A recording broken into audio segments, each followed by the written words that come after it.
శ్రావ్యమైన సంఘీటం. మహాభారత కథాసాగరంలోకి మళ్లీ స్వాగతం. ఈ కథనం మనందరికోసం తిరుమల తిరుపతి దేవస్థానం వారు అందించిన ప్రచురణ ఆధారంగా రూపొందించబడింది. ఇక్కడ ముఖ్య ఉద్దేశ్యం ఒకటే, మన ఇతిహాసంలోని గొప్పతనాన్ని, అందులోని జ్ఞానాన్ని తెలుసుకోవడం మాత్రమే. సరే, మన ప్రయాణాన్ని కొనసాగిద్దాం. పాండవుల వనవాస యాత్రలో మనం ఆరణ్యపర్వంలో ఉన్నాం. వాళ్లు ఎన్నో కష్టాలు పడుతున్నారు కదా. అయినా వాళ్ల ధర్మనిష్ట మాత్రం కొంచెం కూడా తగ్గలేదు. అది ఎలా నిలిచిందో ఇప్పుడు చూద్దాం. చూడండి, ధర్మాన్నే నమ్ముకుని ఆ దట్టమైన అడవిలోకి నడిచివెళ్తున్నారు పాండవులు. వాళ్ల మనసుల్లో ఎంత బాధ ఉందో, ఎంత దుఃఖముందో. అయినా సరే, ధర్మరాజు ముఖంలో చూడండి, ఎలాంటి ప్రశాంతత, ఎలాంటి స్థిరత్వం కనిపిస్తున్నాయో. నిజానికి వాళ్లది కేవలం అడుగులు ముందుకు వేయటం కాదు, అది ఒక రకమైన ఆధ్యాత్మిక యాత్ర. ఇక వాళ్ల వెనకే నడిచి వస్తున్న ద్రౌపదిని చూడండి. ఆమె కళ్లలో ఒకవైపు చెప్పలేని వేదన, మరోవైపు అస్సలు చెదరని ధైర్యం, రెండూ కనిపిస్తున్నాయి. అయితే ఈ ప్రయాణంలో వాళ్లు ఒంటరి కాదు. మార్గమధ్యంలో ఎందరో గొప్ప గొప్ప మహర్షులను కలుసుకున్నారు. ఆ మహానుభావులు పాండవుల గొప్పతనాన్ని, వాళ్ల ధర్మనిరతిని చూసి మనస్ఫూర్తిగా వాళ్లని ఆశీర్వదించారు. అంటే ఈ అడవి వాళ్లని కేవలం పరీక్షించడానికే కాదు, ఆశ్చర్యంగా అది వాళ్లకి ఒక జ్ఞానాన్ని పంచే క్షేత్రంగా కూడా మారింది. అవును, అక్కడి మహర్షులు వాళ్లకి ఎన్నో అమూల్యమైన విషయాలు బోధించారు. ముఖ్యంగా చెప్పాలంటే మార్కండేయ మహర్షిలాంటి గొప్ప ఋషులు వాళ్లకి ధర్మంలోని సూక్ష్మమైన విషయాల్ని నేరుగా చెప్పకుండా ఉపాఖ్యానాల రూపంలో, అంటే చిన్న చిన్న కథల రూపంలో వివరించారు. నిజం చెప్పాలంటే ఈ కథలే ఆరణ్యపర్వానికి ప్రాణంలాంటివి. ఆ కథల్లో ఒక అద్భుతమైన కథ ఉంది. అదే సావిత్రి సత్యవంతుని కథ. అసలు భక్తికి, పాతివ్రత్య ధర్మానికి ఎంత శక్తి ఉంటుందంటే ఆ శక్తితో మృత్యునే ఎదురించొచ్చట. నమ్మశక్యంగా లేదు కదూ. ఆ కథే ఇది. మరి ఈ కథ మనకు ఏం చెప్తోంది? చాలా సింపుల్. సావిత్రికి తన పాతివ్రత్య ధర్మమే ఒక రక్షణ కవచంలా నిలబడింది.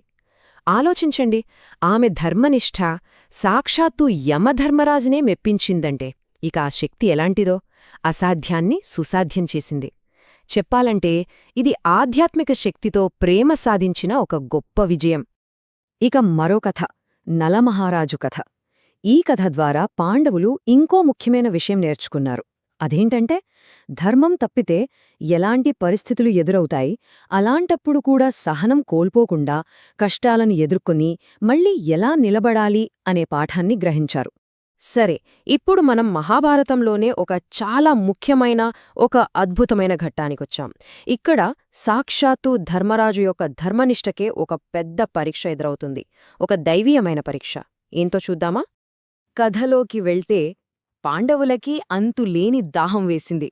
దగ్గర్లో ఒక సరస్సు కనిపిస్తే ఆ నీళ్లు తాగారు. అంతే, ఒకరి తర్వాత ఒకరు నలుగురు తమ్ముళ్ళు ప్రాణాలు విడిచారు. చిట్ట చివరకు అక్కడికి వచ్చిన ధర్మరాజు తన సోదరుల నిర్జీవ శరీరాలను చూసి తల్లడిల్లిపోతుంటే అప్పుడు వినిపించిందొక అశరీరవాణి. ఆ సరస్సుని కాపలా కాస్తున్న ఒక యక్షుడి గొంతు అది. ఆ యక్షుడు ఒక షరతు పెట్టాడు.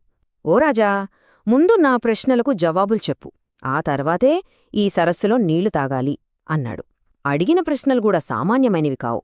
ఉదాహరణకి, ఈ లోకంలో నిజంగా సంతోషంగా ఉన్నవాడు ఎవరు? అసలు అన్నిటికన్నా గొప్ప ఆశ్చర్యం, అద్భుతం ఏది అని అడిగాడు.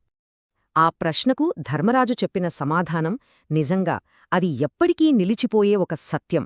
ఆయన ఏమన్నారంటే, ఈ ప్రపంచంలో అతిపెద్ద అద్భుతమేంటో తెలుసా? ప్రతిరోజూ మన కళ్ల ముందే ఎంతోమంది చనిపోయి యమలోకానికి వెళ్తుంటారు. అయినా సరే, బతికున్న మనం మాత్రం మనకు చావు లేదన్నట్టే, మనం ఎప్పటికీ ఇలాగే ఉంటామని అనుకుంటాం చూడు, అదే అన్నిటికన్నా పెద్ద అద్భుతం అన్నారు. ధర్మరాజు చెప్పిన సమాధానాలకి, ఆయన జ్ఞానానికి, నిష్పక్షపాత బుద్ధికి ఆ యక్షుడు ఎంతో సంతోషించాడు. వెంటనే తన నిజ స్వరూపంలో ప్రత్యక్షమయ్యాడు.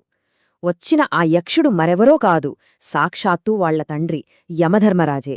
ఆయన యుధిష్ఠిరుణ్ణి మనస్సారా ఆశీర్వదించి చనిపోయిన నలుగురు తమ్ముళ్లని మళ్లీ బతికించాడు.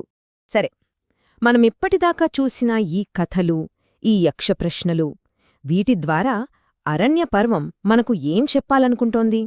దాని వెనుకున్న అసలు సందేశమేంటి? ఒక్క మాటలో చెప్పాలంటే, అదే ధర్మసూక్ష్మం. మనం ధర్మమనగానే ఏవో పూజలు, ఆచారాలు అనుకుంటాం. కాని అరణ్యపర్వం చెప్పే ధర్మం అది కాదు. ఇక్కడ ధర్మమంటే మన కర్తవ్యం, మనం పాటించాల్సిన నీతి, నిజాయితీ, నైతికత ఇవన్నీ కలిపిన ఒక సంపూర్ణ రూపం. ఈ సృష్టి మొత్తాన్ని నిలబెట్టేదే ధర్మం.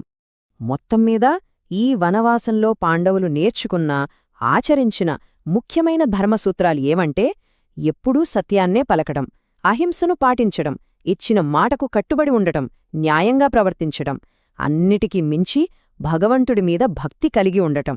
ఇవే వాళ్ళని కాపాడాయి. ఈ కథనాలపై, ఈ ధర్మ సూక్ష్మాలపై మీకేమనిపించిందో తప్పకుండా కామెంట్స్లో చెప్పండి. ఈ ప్రయత్నం మీకు నచ్చితే ఒక లైక్ చేసి మీ మిత్రులతో కూడా పంచుకోండి. ఇక మహాభారతంలోని తర్వాతి భాగాన్ని మీరు మిస్ అవ్వకుండా ఉండాలంటే సబ్స్క్రైబ్ చేసుకుని ఆ బెల్ ఐకాన్ ప్రెస్ చేయండి. 6వ భాగంతో అతి త్వరలో కలుద్దాం. చివరగా ఒక్క ప్రశ్న. అడవిలో పడిన ఈ కష్టాలు, నేర్చుకున్న ఈ పాఠాలు, ఎదుర్కొన్న ఈ దైవ పరీక్షలు ఇవన్నీ కలిసి పాండవులను రాబోయే కురుక్షేత్ర మహాసంగ్రామానికి ఎలా సిద్ధం చేశాయంటారు? కేవలం అస్త్రశస్త్రాలే కాదు కదా, ఈ వనవాసం వాళ్ళని మానసికంగా, ఆధ్యాత్మికంగా ఎంతటి యోధుల్ని చేసుంటుంది ఆలోచించండి.